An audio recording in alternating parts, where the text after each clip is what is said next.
Good morning, YouTube world. Welcome to another edition of Joe's Politics 101. Well, Christmas is closing in on us. It won't be long before those days are over. We'll be working into our way to a new year, 2013.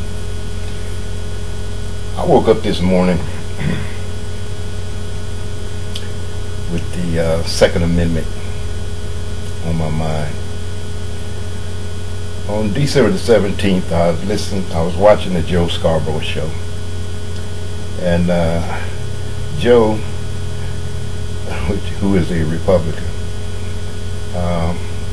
I've always admired him, sort of, even when he was in the Senate. He made a statement that stuck in my mind about our Bill of Rights. What he said was, the part of it that stuck with me is the twisted reading of our Bill of Rights. And I took from that he basically meant the twisted reading of the Second Amendment.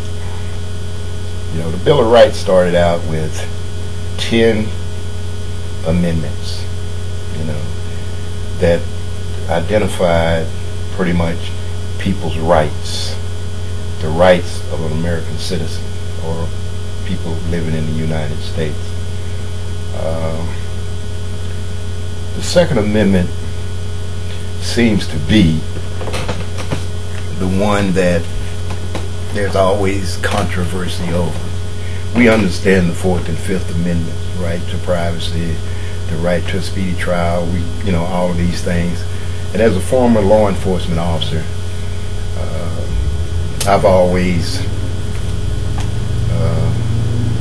been knowledgeable of the Fourth and Fifth Amendment, as well as knowledgeable of the Second Amendment. Now, where the twisted reading of our Second Amendment comes into play is how people have interpreted, added to it, and made it seem like something other than what it actually was put into the Bill of Rights for. So, I'm just going to read to you what the Second Amendment says. It begins with a well-regulated militia being necessary to the security of a free state, the right of people to keep and bear arms shall not be infringed. Real simple statement. Really simple. It is so simple that a first grader or a second grader could understand it once you explain it to them. The first part, a well-regulated militia. That means people who are organized, who have a purpose, who has a means to provide some military service within a state or the federal government. Being necessary. Is the militia necessary for the security of the state?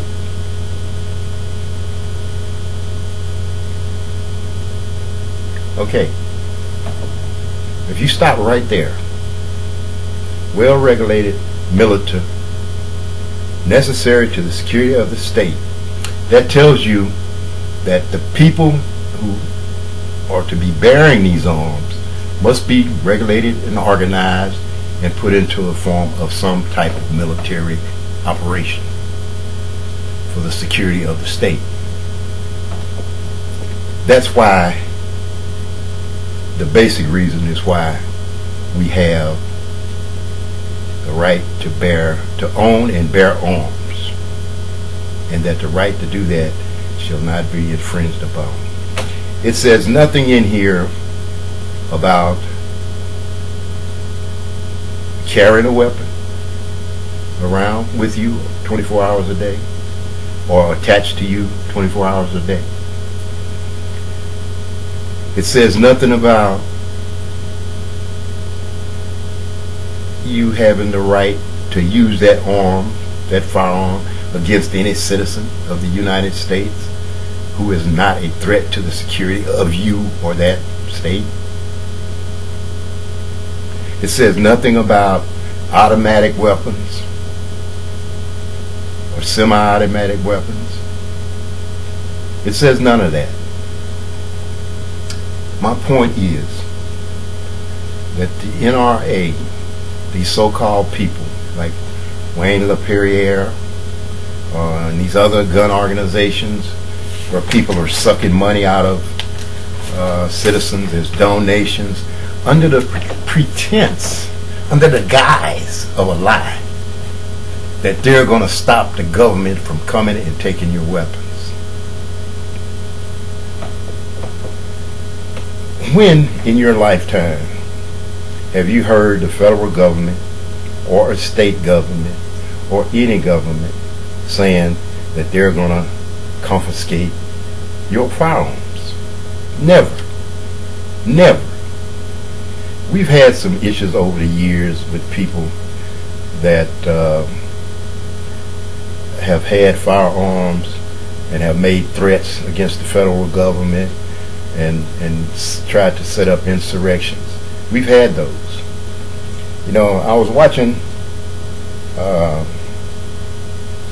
the Chris Matthews show yesterday, and he had this guy, Larry Pratt. Now this is a pure D extremist, far right as he can get extremist.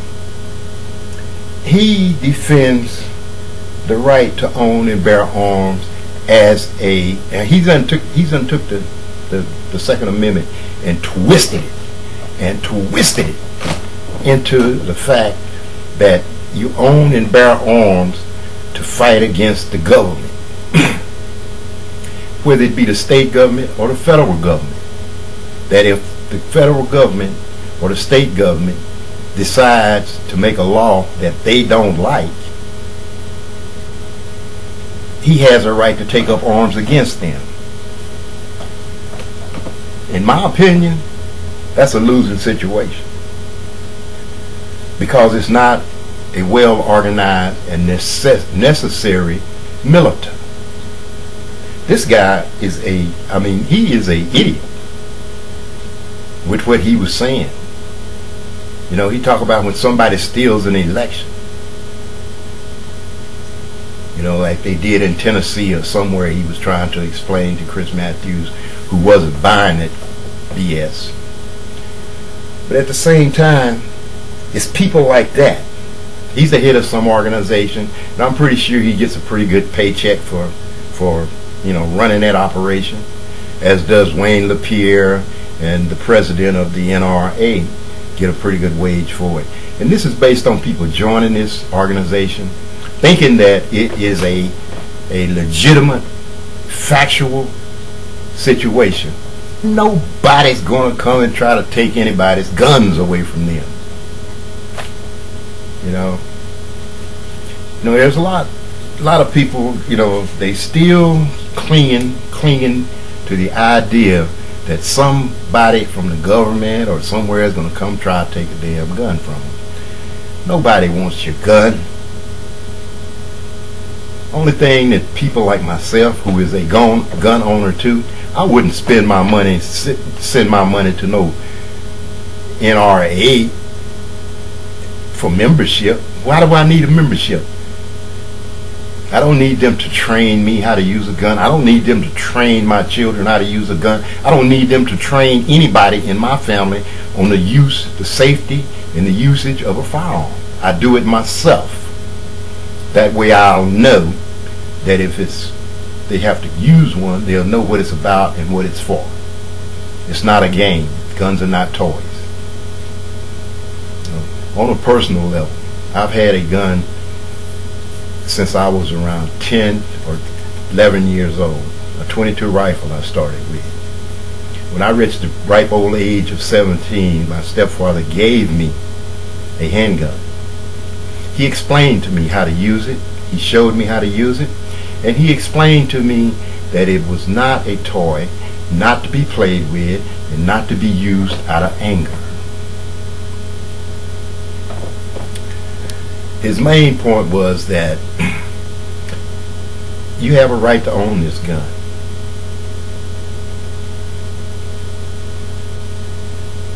You must be responsible for having it and owning it. It is for your protection in the event that there is no alternative to escape or to walk away. Never pull it on anyone or point it at anyone if you don't intend to use it. Those was the rules that he taught me that have stuck in my head. And as a former law enforcement officer, you know, I take it very seriously to have to pull that weapon out of my holster and point it at someone, knowing that the intent of pulling it out is to use it. As a former law enforcement agent, I don't see people having a cause or a reason for walking around with a gun. Concealed permit, no matter what it is. You know, this concealed carry, concealed right to have a weapon on you all the time is a very dangerous situation. It's dangerous for law enforcement people because you never know what state of mind a person is in on any given day. You know, it's a dangerous situation. You know, and the majority of the police officers will tell you that. The majority of the chiefs of police will tell you that. You know, it's a dangerous situation. You never know what a person's going to do. You never know when you're going to catch them in a bad mood or under the influence of something and cost someone their lives. You know, all these BS concealed carries and the right to carry a weapon openly all the time, it's just a whole bunch of hocus pocus BS that these people are trying to create a situation that we had back in the 17 and 1800s when we had cowboys and Indians. You know, back in those days it was Wild Wild West. This is not the Wild Wild West. This is 2012 getting ready to be 2013. We don't need a Dodge City or a Tombstone. You know, people back in the Wyatt Earp and all of those cowboy people back in those days must have recognized the situation was bad when they started making people leave their weapons at home or check them in to the sheriff's office or the marshal's office when they came to town. So there had to be some reason why people will eventually having to stop carrying weapons around on them. The twisted reading of the Second Amendment. That's what the twisted reading of Second Amendment is. These organizations that's stuck on making money and supporting the firearms industry, trying to make sure that they make money, that people buy guns. You know, nothing wrong with having a gun or two or three or four, however many you want. It's just the idea that there are certain guns that you do not need.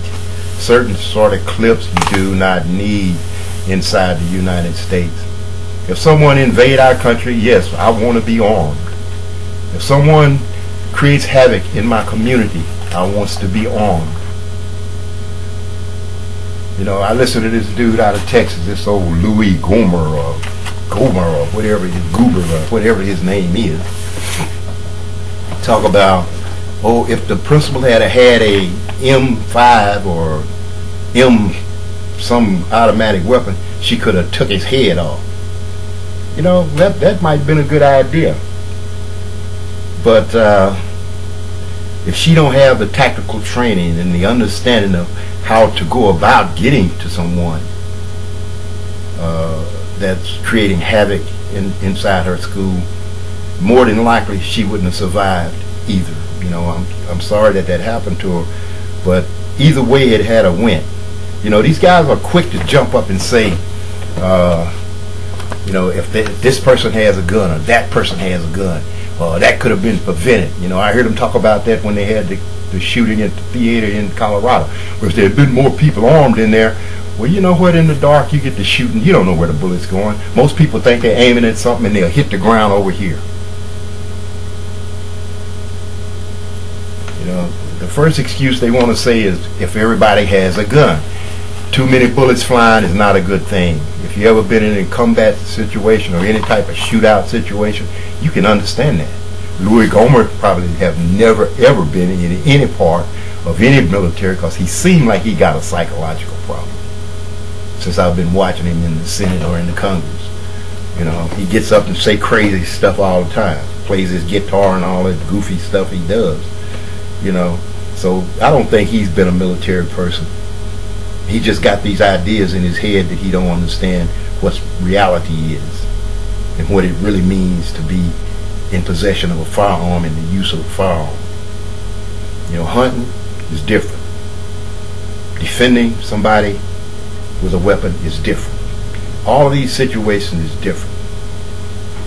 You know, so anyone who jump up and say that, oh, if they had a gun, if the people if they arm the principals and they arm the teachers and all of that, nobody wants their children around firearms.